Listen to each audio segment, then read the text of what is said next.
One is counter-pin aggressively. Quite often as you play the opening, at some point your opponent will try to pin your knight like this. And the almost automatic response of most players is to just put your bishop in between, trying to neutralize this pin. And it is usually the worst reaction that you can choose.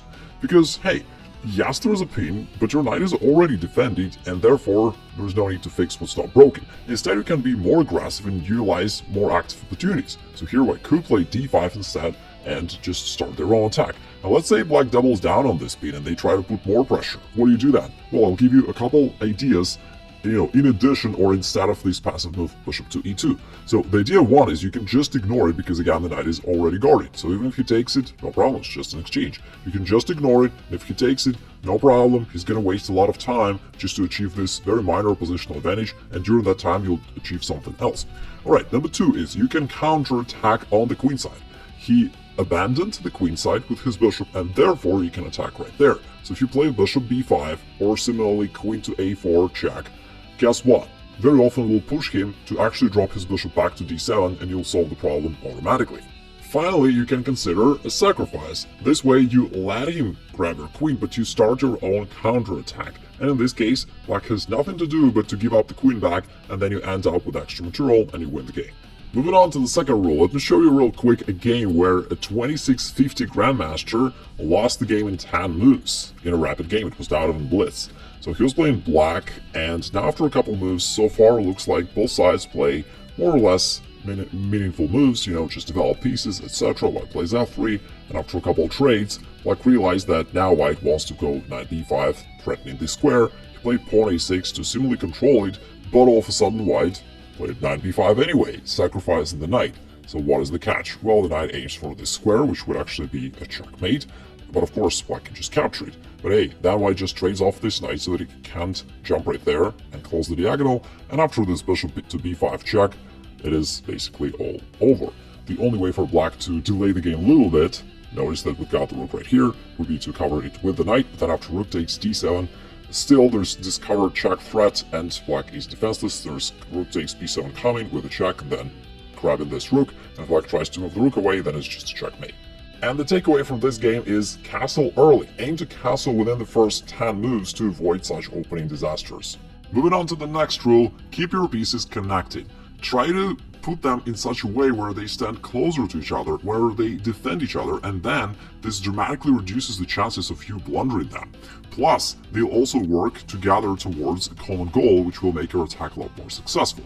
Now, here's what I'm talking about. I just randomly picked a game between two amateur players, and it already illustrates the point perfectly well.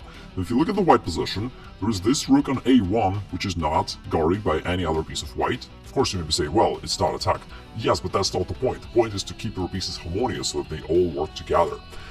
Also, this knight on b1 is standing in the way of a rook. It can't operate because of that, and the knight has nowhere to go to, right? It's also blocked out. Plus, it's also unclear, like, what do you really want to do here? So, if you want to coordinate white's pieces, what would you need to do here? Well, from my perspective, you'd probably wish to develop this knight, so that the rooks also start guarding each other.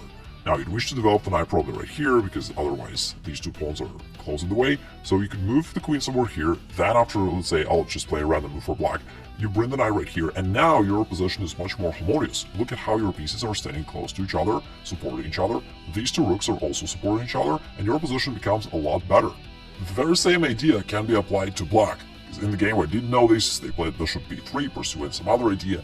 Now, what do you think about black? Well, they also have similar issues, right? This rook on a8 is also not connected because of the knight, and in general, I would say that pieces are a little bit lacking coordination. This knight is standing in the middle of nowhere, has no squares to go to, blocks out the rook, plus, in general, if you wish to attack on the king side, which seems to be the case because black moved the knight there, maybe preparing f5, or maybe knight to 4, or whatever, got the bishop looking there, the queen looking there, so you need to bring more pieces towards that area so that they work together and protect each other, right? So for black, I'd say you need to bring this knight closer to the other guys, so maybe you can play f5, then bring the knight right here to f7, so I'll just again play some random move for white, knight f7, and then you can see that again, all these pieces start standing closer to each other, supporting each other, and supporting this attack on the king side one way or the other. Now we've got the game between the Polish machine playing white against Hans Niemann playing black, and this brings us to the fourth rule. Once your opponent played his move, Take a second to ask yourself what is his idea. Here black failed to do that, played a move which looks good, but unfortunately blunders made him won. The next rule is a rule of thumb. It's hard to exactly prove that, but it turns out to be true most of the time. Develop your kingside knight to f3 if you're playing white, or to f6 if you're playing black. Let me show you an example of that. In this game, it was the center game, and after a couple moves, black delivered this check, and now it's time for black to decide where to develop this knight. Now, you already know the rules, so you know that the correct one should be f6, but in the game, black was bothered by the fact that white could play e5 and attack the knight, so they decided to choose an easier path and just develop it to safe square e7. Now, at first it looks good, like, why not? But then, think about this situation. White played queen g3, and after black castled kingside to also cover this pawn, white started h4, starting this kingside attack. And here's the problem. There is no black piece that would control any of these squares on the king side in front of the king, which makes it very easy for white pieces to maneuver all around and to create various threats. Now, let's magically change this position and just reroute the knight to f6 and see the difference. If we imagine the knight standing right here, then first of all the knight controls this square itself where it stands, it also guards this pawn on h7, it controls a couple squares in front of the casting and also this square just in case. Therefore, all that makes it a lot harder for white to easily maneuver on the king side and create threats. Now back to the actual game. White played h4, black tried to cover up the king somehow, but h5 kicks away the knight, and knight e5, black tried to counterattack the white bishop on c4. They thought it would give them some time to regroup, but white came up with this counter-strike, bishop g5. Now this pawn cannot move because it's pinned down to the king, therefore the queen needs to move away, but then bishop to f6 is yet another unpleasant surprise for black. The pawn can't move because it's pinned, and queen takes g7 threat is real. White played g6, but after the trade, white came up with one final blow, queen takes g6, and after h6, which is forced, there is this rook to h8, beautiful checkmate. Black has just pushed his pawn forward, attacking the white queen. How would you play here if you were white? I'm pretty sure that a lot of players would notice that there is this weakness on these squares, and they would probably play queen to h6, threatening mate in 1 on the next turn. Now the problem with this move is it is black to play now, and black has some time to do something to protect his position. For example, he can play f6 to block this diagonal. Now there is no queen to g7 threat anymore after the trade. Black is fully defended and white didn't achieve anything. Which brings us to the rule number 6. Always consider forcing moves first. And the forcing moves are checks, captures, and attacking moves. These are the moves that force a particular reply of your opponent. When you play a forcing move, your opponent has no time to defend, to pet his dog, or to do whatever. They have to obey the move that you just played. In this case, that has nothing else to do but to capture it, but now you can keep attacking with yet another forcing move, and now once the king moves, that is a checkmate. Now it's time for a little challenge for you. It is black to play, white has just captured your pawn on d6. What is your move that you're going to play here? Please think about this, and if you can find the solution, write it down in the comments below. Rule number 7 is the one that I like a lot. It's very simple to follow and super instructive. Here after a couple moves, white played c4, attacking the queen. What would you play here if you were black? Now, lots of players, if they're familiar with en passant at all, will capture this pawn on c3, which brings us to the rule to take as a mistake. Now, usually, while making an exchange, people only consider that it is an equal exchange where trading a pawn for a pawn. However, they miss to notice that besides this trade, there's also one more noticeable change in the position. If you take on c3, white would recapture with a knight, thus developing his knight and attacking the queen. And that is something that happens very commonly in such situations. When you force an exchange yourself, you often help your opponent to advance his pieces and to improve his position, and that is why you need to avoid that. In this case, however, black was still optimistic. Despite the queen being attacked, they realized that they can grab this pawn in the middle of the board. They thought that they were winning material, but what came up with this juicy surprise, knight to d5, and all of a sudden white wins. The queen is attacked, and if black accepts the sacrifice or does anything else, there's this knight to c7. Rule number 8, if you can attack, do it.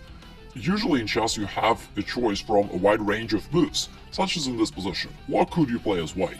Well, a whole lot of moves. For example, you can just play d3 and then develop somehow, and it would be a normal game of chess. Well, then I can go there somewhere here, right? But what if instead you try to play a more aggressive move, such as pawn to c3? That move would be a lot better for a couple reasons.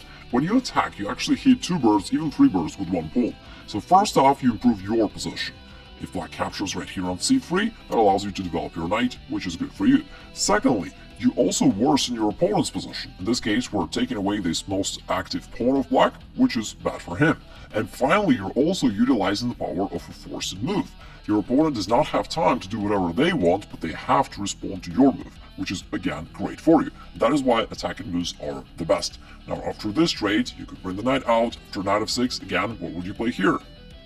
Now, of course, you can just play d4, which is a fine move, but if you ask yourself, can I attack straight away, you can find the move queen b3, which creates a direct threat to his pawn and to his king. Now, black has to play some awkward move of the queen, but after that, you can still play d4, but now he can't get his bishop out, it's blocked, and if he plays g6, it takes longer, and now bishop g5 is already very unpleasant, creates the spin, threatens knight to d5, and even if they try to play h6 to kick out your bishop, you can once again follow the very same rule, play the attacking move, and black is done. Alright, attacking moves are the best, but what if you don't have any? This brings us to the rule number 9, use pawn breaks. In this case, it was a game of Fischer, and white is clearly standing better, they've got more space, this monstrous knight on d5, they're putting pressure, but nevertheless it's hard to break through. And what Fischer did is, he played rook a1. Now, why such a strange move? Is he already setting it up for the next game? Not really, he prepared this pawn break a4. This undermines black's pawn chain on the queen side, and after this, we opened up some lines. Now our rook is getting active, we have some targets, we can double up against this target in the future, and after that, it's virtually impossible for black to hold it. There is one more concept about pawns which can make a big difference. Think about this position, it is white to play. How would you play here if you were white? There are plenty of moves which would make sense. You can develop a knight or a bishop, you can develop a rook, move the queen somewhere, play h3, whatever. But there is only one move which basically wins the game on the spot. It's the move pawn d6, which brings us to the rule number 10, blockade his pawns to hinder development. After the trade, you may be thinking, hey, how can it win the game? This knight can easily run away. And that is true, but that's not the major problem of black. Because the main problem is, since this pawn on d7 is blocked, it can't move forward, therefore this bishop and the queen cannot be developed normally. Since the bishop cannot be developed, out of here, the rook can also not be developed, and black is kind of stuck altogether. They just can't do anything. If you try to continue the game for a couple more moves, let's say we go bishop g5 to hit the queen, and then we play knight c3, black is kind of running out of moves, because this pawn can't move, the queen can't really move, why would just take this, the bishop can't, the rook can't, black just can't do anything. That's how strong this concept is. Just by blockading this little pawn on d7, you basically achieved a totally winning game. And if you're thinking all these rules are helpful, but how do I put them together in a single system that I can actually apply in my games, then check out this free masterclass and it's gonna help.